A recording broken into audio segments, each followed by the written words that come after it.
ई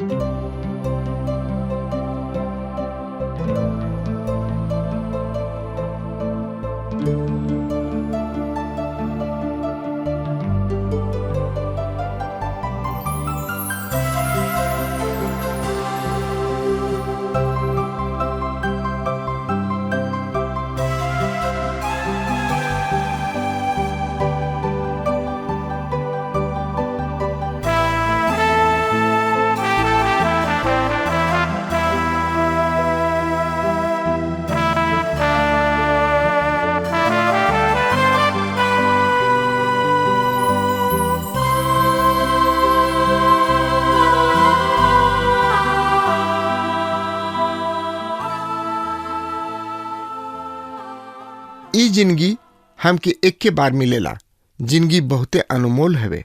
अगर ए जिंदगी का जैसन जिए के चाही वैसे ही नहीं जियत तो जिंदगी नीरस हो जाई। यही खातिर TWR इंडिया जिंदगी के राह कार्यक्रम प्रस्तुत करता कि आपके परमेश्वर के रास्ता में आगे बढ़े में मदद कर सके और आप सब मस्त जिंदगी जी सकें।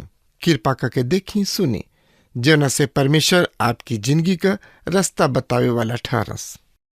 वचन अध्ययन से पहले सुनी एगो सुंदर आत्मिक गीत। यीशु का नाम सुखदाई, भजन करो भाई, ये जीवन दो दिन का। यीशु का नाम सुखदाई, भजन करो भाई, ये जीवन दो दिन का।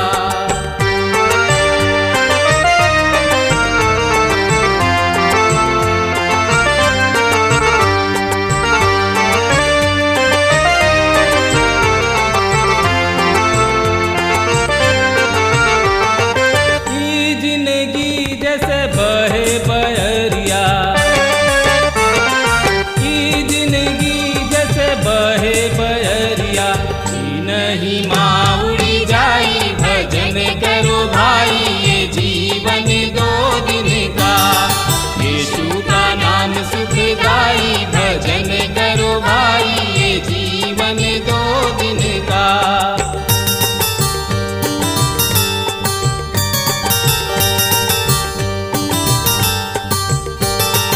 ये जिंदगी पर गर्व न करना, ये जिंदगी पर गर्व न करना, छाया समान ढली जाई, भजन करो भाई, ये जीवन दो दिन का। यीशु का नाम सुखदाई, भजन करो भाई, ये जीवन दो दिन का। हाँ मित्र, कलीसिया के बढ़िया काम करे के चाही।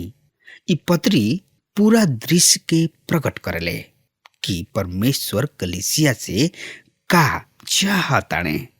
हमने के पहला अध्याय में देखले रही जा कि कलीसिया के सिलसिलेवार या क्रमबद्ध संस्था के रूप में काम करे के चाही। एकरा बाद हमने के देखले रही जा कि कलीसिया के सिद्धांत सब में पक्का होके के चाही और हमने के देखे के कि कलीसिया के बढ़िया काम करे के चाही। तो का काम करे के चाही, कैसे काम करे के चाही और कौना तरी से काम करे के चाही, हमने के एकरा बारे में देख के तो एकरा बारे में जानकारी खातिर वह हमारा संगे आपन पवित्र शास्त्र बाइबल निकाल ली। तीतुस के पत्री 3 अध्याय के 1 पद एह तरी से बता रहा बा, लोगन के शुद्धि दिलाव कि हाकिम सब और अधिकारी सबके अधीन रहे और उनकर आज्ञा माने और हर एगो बढ़िया काम के खातिर रहे। मित्र, सबसे बड़ बात यहाँ पर ई कहल गइल बा कि कलीसिया में वही सदस्य के राखे के चाही जन की नियम के पालन करे। एगो विश्वासी के चाही कि ऊ अपना देश के नियम और कानून के पालन करे जौना देश में ऊ रहले, जब तक कि ऊ नियम परमेश्वर के साथ हमनी के संबंध के बीच में ना आवेले।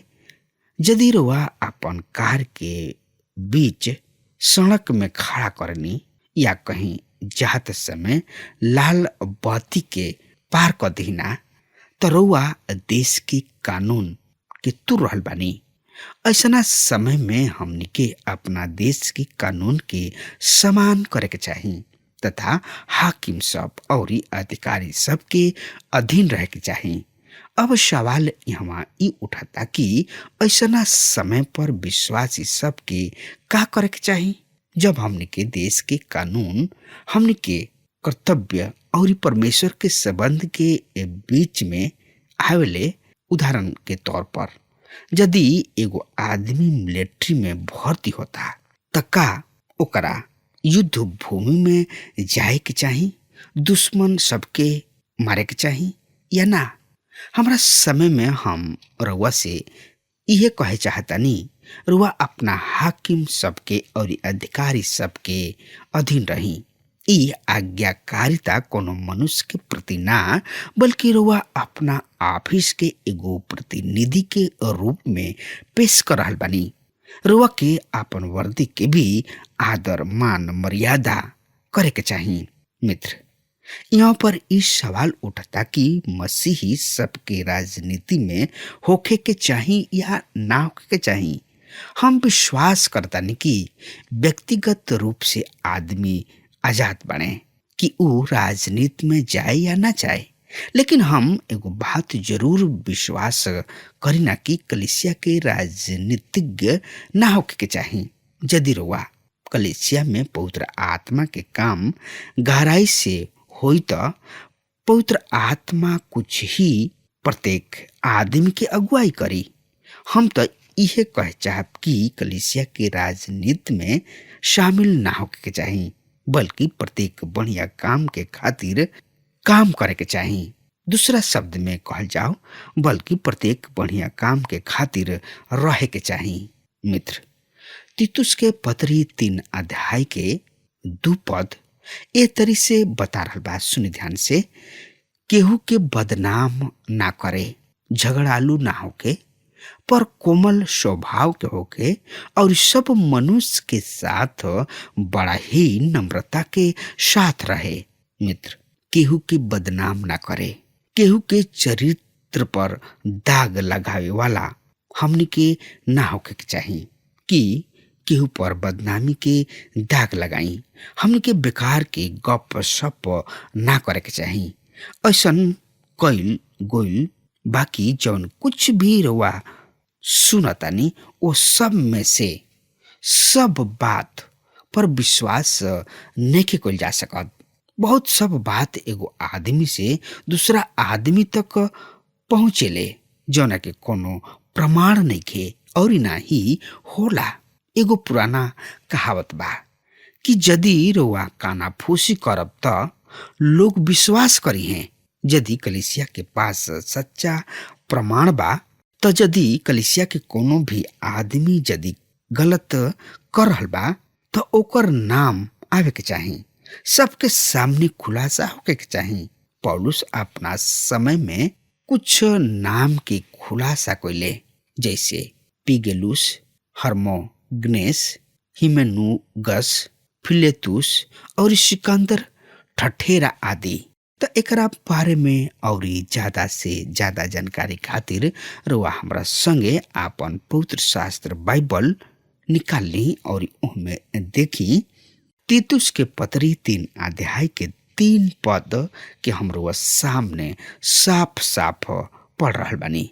काहे कि हम भी पहले निर्बुद्धि और आज्ञा ना माने वाला और भ्रम में पड़ल और रंग रंग के अभिलाषा सब और सुख विलास के गुलामी में रही और बैर भाव और डाह करे में जिंदगी बितावत रही। आज के संसार में जवन की बचल लोग नइखन, ओहनी लोग के एगो दृश्य है। हमने के पुराना जिंदगी के दृश्य है। हमने के मूर्ख, अनाज्ञाकारी, धोखा देवे वाला और अभिलाषा सबके बस में रहे संसारिक जिंदगी जियत रही जा।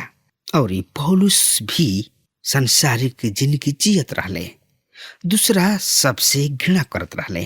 ई भुलाइल भटकल यानी खोलन के एगो संसार के दृश्य है। यदि रुआ आन जाति के घर में जाइब तो असही पाइब। यदि रउआ कोनो व्यापारिक दफ्तर या फैक्ट्री में जाइब त यही चीज के देखे पाइब। अभाग्यवश यह बात आज हमनी के कुछ कलीसिया सब में मौजूद बा। तीतुस के पत्री 3 अध्याय के 4 और 5 पद एह तरी से बता रहल बा। पर जब हमनी के उद्धारकर्ता परमेश्वर की कृपा और मनुष्य सब पर उनकर प्रीति प्रकट भइल त ऊ हमनी के उद्धार कइलन और ई धर्म के काम के कारण ना जन की हमनी के अपना आप कइनी, पर अपना दया के अनुसार नया जन्म के स्थान और पवित्र आत्मा के हमनी के नया बनौला के द्वारा भइल।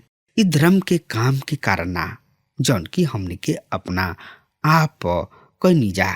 ई पद हमनी के बतावता कि मसीह के पास आवे से पहले हमनी के का दशा रहे, का स्थिति रहे।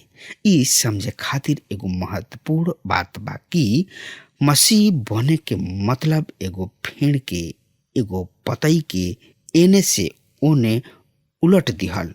रउआ अपना धार्मिकता के कार्य के द्वारा बच नहीं सकत, पर अपना दया के अनुसार, काहे कि मसीह हमनी के पाप के खातिर क्रूस पर मुअले और हमनी के पाप के दाम चुकवले। ऊ रोवा के भी बचा सकताने, काहे कि ऊ रोवा खातिर भी मुअले और रोवा की धार्मिकता के झिलम पहिरवले। नया जन्म के स्थान और पवित्र आत्मा हमनी के नया बनावेले। दूसरा शब्द में कहल जाओ और पवित्र आत्मा हमनी के नया बनौला के द्वारा भइल। एह बात के प्रभु यीशु मसीह यूहन्ना रचित सुसमाचार 3 अध्याय के 5 पद में कहले, जौन पानी और पवित्र आत्मा से ना जन्मे तो ऊ स्वर्ग के राज में प्रवेश नहीं कर सकत। पानी परमेश्वर के वचन के प्रतिनिधित्व करले। बाइबल रुआ के धोके शुद्ध करले। एकरा में पवित्र करे में सामर्थ बा। हमनी के परमेश्वर के वचन के द्वारा धोल गोल बनी जा। इस तरी से हमनी के नया जन्म मिलेला। तीतुस के पत्री 3 अध्याय के 6 पद एह तरी से बता रहल बा। यही पवित्र आत्मा के परमेश्वर हमनी के उद्धार करे वाला प्रभु यीशु मसीह के द्वारा हमनी पर बहुत ज्यादा क के उछिल दिहले। मित्र, जवन कुछ भी हमनी के सोच न जा या मांगी न जा, उ सब उ करे जोग बने। त एकरा बारे में और ज्यादा से ज्यादा जानकारी खातिर रुआ हमरा संगे अपन पवित्र शास्त्र बाइबल में निकाल ली। तीतुस के पत्री 3 अध्याय के 7 पद एह तरी से बता रहल बा, जौना से कि हमनी के उनका अनुग्रह से धर्मी ठहर के अनंत जिंदगी के आशा के अनुसार वारिस बने। मित्र, अनंत जिंदगी के आशा यहाँ पर फिर विश्वासी सबके खातिर एगो महान आशा बा। प्रभु यीशु मसीह अपना कलीसिया के खातिर फिर आई हैं। आगे हमनी के पावतान जा कि बढ़िया काम वर्तमान और भविष्य के खातिर लाभदायक बा।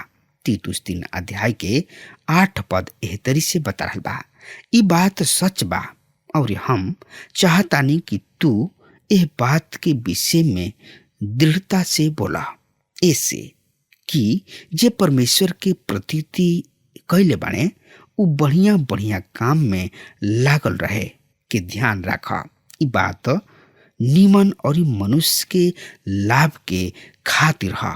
मित्र, ई सच बा कि विश्वासी परमेश्वर के अनुग्रह के द्वारा बचावल जाले, ना कि अपना क्रम के द्वारा। मित्र, जब रुआ बचा लिहल जाए ना तब परमेश्वर बढ़िया काम करे खातिर रुआ से बात चित्त करे शुरू कर दिले। एकरा पहले परमेश्वर बढ़िया काम में कोनो रुचि ना रखेले। परमेश्वर के नजर में हमनी के धार्मिकता के काम मैल फाटल चिथड़ा के समान बा। उ ये सब में से कुछ भी ना चाहले। उ रुआ के बचावे चाहले। रुआ चाहे कोनो स्थिति में रही, वही स्थिति में यदि रुआ उनका किने आइब त ऊ रुआ के बचा ली हैं, काहे कि रुआ खातिर कुछ कैले बाणे ऊ। दूसरा शब्द में कहल जाओ, काहे कि ऊ रुआ खातिर कुछ कैले बाणे और कुछ नखन चाहत कि रुआ उनका खातिर कुछ करी। उधार पौला के बाद रुआ परमेश्वर खातिर का करब? परमेश्वर के बच्चा बन जाए के बाद परमेश्वर चाहताने कि रुआ नीमन काम के करी, प्रभु के वचन के दूसरा तक पहुंचाई। जहां पर प्रभु के वचन नइखे पहुंचल, नइखे गइल, वहां पर प्रभु के वचन के सुनाई, समझाई और सिखाई। यही अध्याय के 9 पद और 10 पद एह तरी से बता रहल बा। पर मूर्खता के विवाद सब और वंशावली और बैर विरोध और ओह झगड़ा से जौन की व्यवस्था के विषय में बचल रहा, काहे कि ऊ निष्फल और व्यर्थ ह। कोनो पाखंड के 1-2 बार समझा बुझा के ओकरा से अलग रहा। हमनी के ने ऐसन बहुत से लोग होले जौन की हमनी के अपना साथ कभी भी ना देले, जौन की गलत शिक्षा के पीछे चल देले। तीतुस के पत्री 3 अध्याय के 11 से 14 पद एह तरी से बता रहल बा। ई जान के कि ऐसन मनुष्य भटक गइल बने और अपना आप के दोषी ठहरा के पाप करत रहले। जब हम तोहरा किने अरती मांस या तुखकुश के भेजी त हमरा किने निकोपुलिस आवे वाला के यत्न करिहा, काहे कि हम उहे जाड़ा काटे के ठननी। जेनास व्यवस्थापक और अपुलोस के यत्न करके आगे पहुंचा दा और देख उनका कोनो वस्तु के घटी ना होके पावे। और हमार लोग भी आवश्यकता सबके पूरा करे खातिर निमन काम में लागल रहे, सीखे ताकि असफल ना रहे। परमेश्वर चाहले कि हमनी के बढ़िया काम करी जा, पर कैसे करी जा ई हमनी के परमेश्वर से सीखे के बा। आखिरी में पौलुस प्रभु के आशीष के साथ ए पत्री के अंत करताने। त तीतुस के पत्री 3 अध्याय के 15 पद एह तरी से बता रहल बा। सुनि ध्यान से। उ सब जे हमरा संगे बाड़न तोरा के नमस्कार करताने। विश्वास के कारण जो लोग हमरा से प्रेम करले उनका के नमस्कार कहा। तोहनी लोग सब केहू पर अनुग्रह होके। प्रभु महान हवे और प्रभु चाहेले कि रहुआ नीमन काम करी, बढ़िया काम करी, काहे कि प्रभु परमेश्वर रहुआ से प्यार करेले।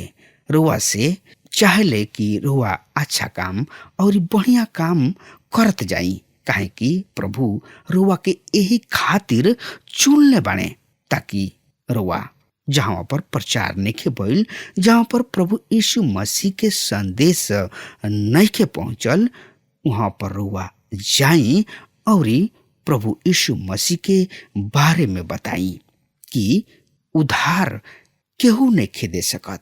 सिर्फ उधार देवे वाला प्रभु यीशु मसीह ही हवे। प्रभु यीशु मसीह कहले, मार्ग, सत्य और जिंदगी हम ही हई। बगैर हमरा के केहू स्वर्ग के पास नइखे पहुंच सकत। अगर हमार बात रुआ सुन रहल बानी त कान खोल के सुन ली और हमरा बात पर विचार करी।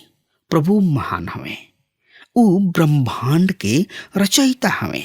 ऊ रउआ से और हमरा से प्यार कइले बाड़े। ऐसे हमनी खातिर ऊ कलवरी के क्रूस पर आपन जान दे दिले, ताकि हमनी के बचावल जा सकी जा। हाँ मित्र, प्रभु यीशु मसीह कलवरी के क्रूस पर हमनी खातिर, हमनी के पाप के खातिर जान दे दिले, आपन प्राण दे दिले, ताकि हमनी के छुटकारा मिल सके, पाप से मुक्ति मिल सके, पाप से हमनी के बच सकी जा।